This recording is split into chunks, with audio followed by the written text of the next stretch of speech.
You might remember in 1980, there was an operation called Operation Eagle Claw, and the US military was supposed to land in a desert and go all the way to Tehran, capital of Iran, to rescue some hostages and come back.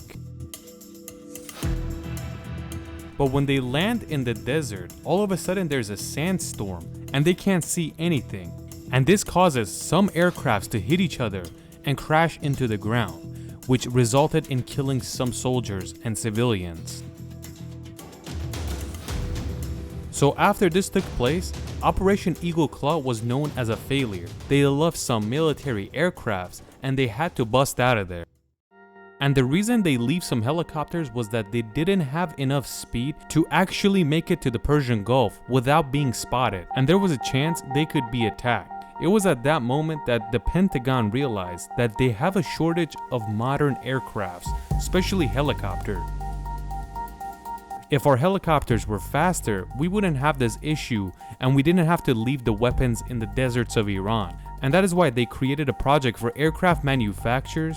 We need something that could take off and land like a helicopter, but fly at speeds of an impeller aircraft. In this project, we had Bell, Boeing, Grumman, and Lockheed participating. Bell and Boeing grouped together to create one aircraft. This was their first ever introduction to this type of aircraft, called the XV-15. And after 3 years in 1983, they introduced it to the Pentagon. The Pentagon was happy that these two huge companies are working together on an aircraft, and that is why they signed the contract with them.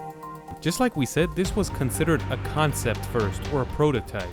And when they got the contract, they actually started designing the real one. 2 years later, their design is finally ready. Something much better than the prototype. They also changed the name and they call it the Bell Boeing V-22 Osprey. They first only created one to show off to the public. Everything was going well and it was exactly what the Pentagon requested, but it actually took till 1988 for this helicopter/airplane to hit production. So what is this? Is it a helicopter, an airplane? What should we call it? This is none of those because it has its own unique name. They call it the tilt-rotor. Obviously the rotor comes from the impeller itself that spins, and tilt is the tilting mechanism of the impellers that go back and forth, or 90 degrees or 180 degrees. If you call it the helicopter, you can offend the airplanes. If you call it the airplanes, you're gonna offend some helicopters. So it's better off to not call it that. But let's go see what they actually made. The V-22 has two Rolls-Royce AE 1107C jet engines, but even with two different jet engines, they're connected to each other with a gearbox and a sort of drive shaft. And this means if one engine fails, the other impeller is still spinning and the V-22 doesn't crash because it's gonna have equal force. The most usage the V-22 gets is in the aircraft carriers, and the main reason is it carries very heavy objects, and that's with tremendous speed, unlike other helicopters.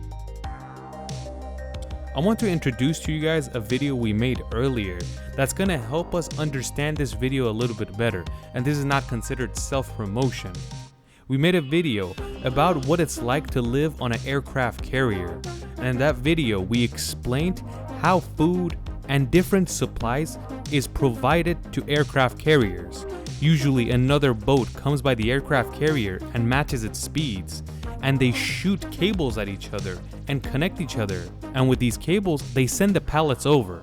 But if the weather is not good, you're gonna need some helicopters to go over there and grab the pallets, and the V-22 is perfect for that. The V-22 lifts off just like a helicopter to the ground, and however much the pilot tilts the impeller forward, the faster it will go. And that's all up to the pilot, and it will get to a point where the engines are 90 degrees, and that's reaching maximum speed. You might ask, how long does it take for it to tilt this way? In a very short amount of time, only 12 seconds, which is insane.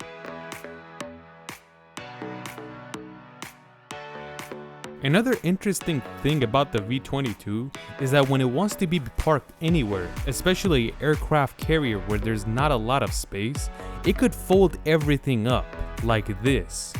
And it's interesting to know it could get ready once again in about 90 seconds. And that is why it's so useful on an aircraft carrier. You could carry 10 tons of weight inside it, and it could be anything from soldiers to equipment to supplies. You could also carry 32 passengers inside there if they're seated correctly. You could also carry, or should I say lift off with a strap, more than 8 tons. You also have different types of V-22. Different branches of the military order different types. Like the ones for the Air Force have a much larger tank, and they could carry 588 more gallons than the normal kind, and that means they can fly much longer.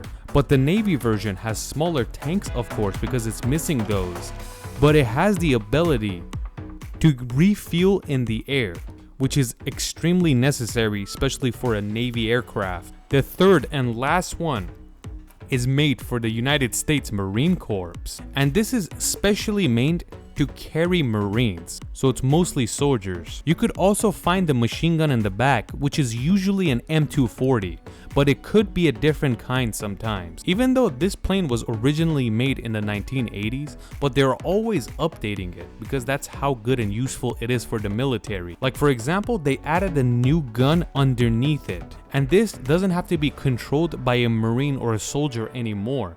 It's controlled by a computer. And it's interesting to know that that computer is controlled with an Xbox controller. And you might think I'm joking, but here it is. The US military doesn't allow the V-22 to be sold to anyone in the world. Japan has 2 of them, but the Japanese army is under the US Army, which doesn't really count. That is why they have it as well. Just like we said, this airplane or aircraft design is 35 years old. But they're still perfect, and they're always updating little things of it.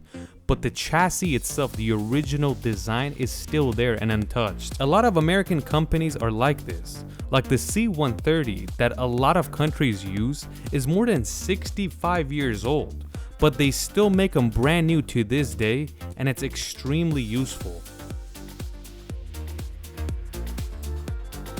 The B-52 was made about 70 years ago.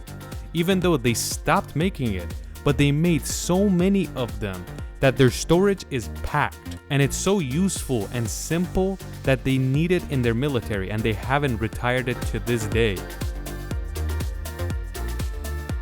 So how much is the V-22 Osprey anyways? They don't sell it to anyone, so why should we give a price? But of course there's always a price. If the V-22 was counted as a helicopter, it would be the most expensive helicopter in the world, but it's considered a tilt-rotor. It cost $84 million each, and they have made 400 of them. The US military is so proud of this aircraft that the Pentagon has announced they're not going to retire the V-22 until the year 2050. These companies make aircrafts that have no competition, and that is why they don't need to upgrade. Nobody in the world wants to compete with them. And what they say is, don't fix it if it's not broken. What do you guys think?